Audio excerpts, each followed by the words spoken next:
Hi hello welcome to கையிலும் கைவண்ணம் channel. இன்றைக்கி பட்டியாலா ஃபேண்ட்டை எப்படி கட் பண்ணி ஸ்டிச் பண்ணலான்றதை இந்த வீடியோவில் பார்க்கலாம். நம்ம வீடியோக்குள்ளே போகிறதுக்கு முன்னாடி this video sponsor by Mod shopping app. இந்த ஆப்பில் நம்ம வீட்டுக்கு தேவையான கிராசரிஸ் எல்லாம் நல்ல தரமாகவும் குறைந்த விலையிலும் இருக்குது. கண்டிப்பாக எல்லோரும் சர்ச் பண்ணி பாருங்கள். By Mod mobile app link டிஸ்கிரிப்ஷனில் தரேன், கண்டிப்பாக செக் பண்ணி பாருங்கள். கிளாத்தை டபுளாக ஃபோல்டு பண்ணிக்கலாம். ஃபோல்டு பண்ணியிருக்கிற பிளேஸு நம்மளை பார்த்த மாதிரி இருக்கணும். இதோட ஆப்போசிட் சைடில் நம்ம ஃபோல்டு பண்ண, அதாவது எண்டிங் பீசஸ் 2 டபுள் எண்டிங் பீசஸும் ஒரு ஃபோல்டிங் பீசஸும் இருக்குது. நெக்ஸ்ட்டு இது மேலே நம்மளுக்கு தேவையான ஃபேண்ட்டை அதாவது ஆல்ரெடி நம்மளுக்கு அளவாக இருக்கும்ல, அந்த ஃபேண்ட்டை எடுத்து அப்படியே போடுறோம். கால் சைடு மார்க் பண்ணிவிட்டு நெக்ஸ்ட்டு இதோட ஹைட்டை மார்க் பண்ணிவிட்டு சைடு எண்டிங் பீஸை மார்க் பண்ணிக்கணும். மார்க் பண்ணிவிட்டு நெக்ஸ்ட்டு நீளம் மார்க் பண்ணி முடிச்சிட்டோம். அடுத்தது அகலம் மார்க் பண்ண போகிறோம். அகலம்ன்றது இவங்க சைடில் ஸ்ப்ளிட்டு அதிகமாக கேட்டிருக்காங்க. ஸோ அதுக்கு தகுந்த மாதிரி நம்ம அதிகமாக மார்க் பண்ணணும். இப்போ இவங்களுக்கு சீட் சைஸும் அதே மாதிரி கொஞ்சம் அதிகமாக துணி கேட்டிருக்காங்க. அதுக்கு தகுந்த மாதிரி கீழே இறக்கி மார்க் பண்ண போகிறோம்.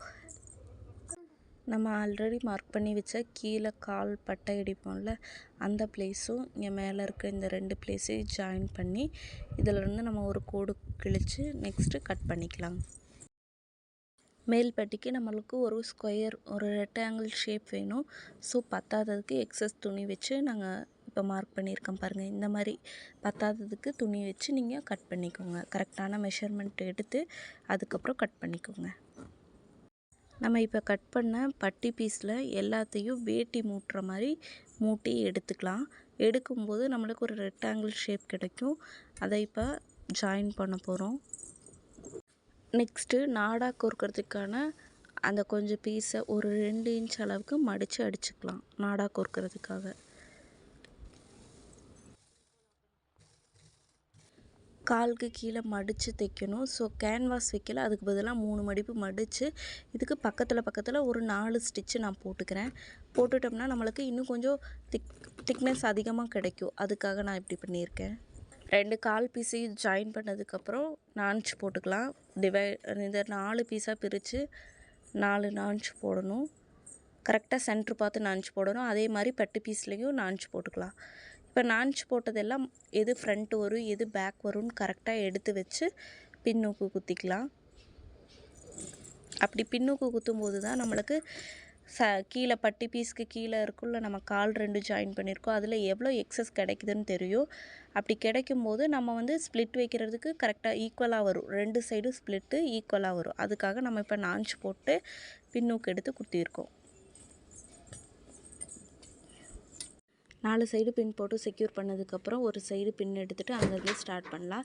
இப்படி நம்ம சென்ட்ரு பாயிண்ட்லேருந்து ஸ்டார்ட் பண்ணும்போது எக்ஸஸ் கிளாத்து சைடில் கிடைக்கும். அந்த சைடில் கிடைக்கிற கிளாத்தை வச்சு நம்ம ஸ்ப்ளிட் வச்சுக்கலாம். இப்படி வைக்கும்போது நம்மளுக்கு ஈக்குவலாக கிடைக்கும். இதே மாதிரி ஃபுல் ரவுண்டையும் ஃபினிஷ் பண்ணிக்கலாம். ஃபினிஷ் பண்ணிவிட்டு இது மேலேயே 2 ஸ்டிச் போட்டுட்டு அதுக்கப்புறம் நம்ம ஓவர்லக் அடிச்சுக்கலாம். இப்போ ஃபேண்ட்டோட கால் பகுதி ஜாயின் பண்ணிக்கலாம். கரெக்டாக ஒரு கால்லேருந்து ஸ்டார்ட் பண்ணி நெக்ஸ்ட்டு அடுத்த சென்ட்ரு பாயிண்ட் கரெக்டாக மார்க் பண்ணிவிட்டு அதுக்கப்புறம் அடுத்த காலோட எண்டாக அடிச்சுக்கலாம்.